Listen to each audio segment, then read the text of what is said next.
Baiklah, perkenalkan nama saya Delvi Syahmilinia.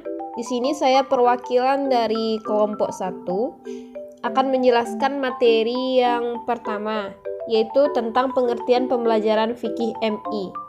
Yang pertama itu pengertian dari pembelajaran. Pembelajaran adalah proses interaksi antara pendidik dengan peserta didik dan sumber belajar pada suatu lingkungan belajar.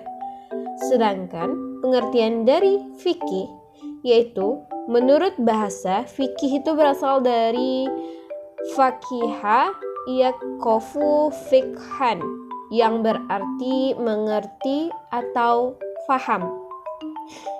Paham yang dimaksud di sini yaitu suatu upaya akliyah dalam memahami ajaran-ajaran Islam yang bersumber dari Al-Quran dan As-Sunnah. Al-Fiqih sendiri menurut bahasa berarti mengetahui sesuatu dengan mengerti. Menurut Ibnu Al-Qayyim mengatakan bahwa fikih lebih khusus daripada paham.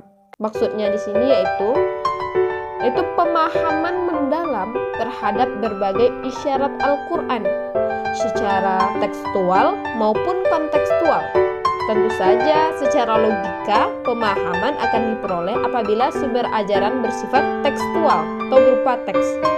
Tetapi pemahaman itu sendiri dapat kita lakukan secara tekstual maupun kontekstual juga. Oleh karena itu, hasil dari pemahaman terhadap teks-teks ajaran Islam yang bersifat kontekstual yang berasal dari Al-Quran dan As-Sunnah tersebut telah disusun secara sistematis agar kita semua mudah untuk memahami dan mengamalkannya. Jadi, kesimpulannya, ilmu fikih itu adalah merupakan ilmu yang mempelajari ajaran Islam yang disebut dengan syariat yang bersifat amaliyah atau praktis yang diperoleh dari dalil-dalil yang tertulis secara tekstual yang disusun secara sistematis. Jadi kesimpulan dari pembelajaran fikih MI ini adalah mata pelajaran bermuatan pendidikan agama Islam yang memberikan pengetahuan tentang ajaran Islam dalam segi hukum, syara, dan membimbing peserta didik. Dalam hal ini yaitu anak usia madrasah ibtidaiyah agar anak tersebut atau siswa tersebut memiliki keyakinan dan mengetahui hukum-hukum dalam Islam dengan benar, serta membentuk kebiasaan untuk melaksanakannya di dalam kehidupan sehari-hari, yaitu melalui proses kegiatan belajar yang dilakukan oleh pendidik di dalam kelas melalui penyampaian materi serta strategi yang telah direncanakan atau dirancang sedemikian rupa oleh pendidik sebelumnya. Pembahasan kedua yaitu tujuan pembelajaran fikih.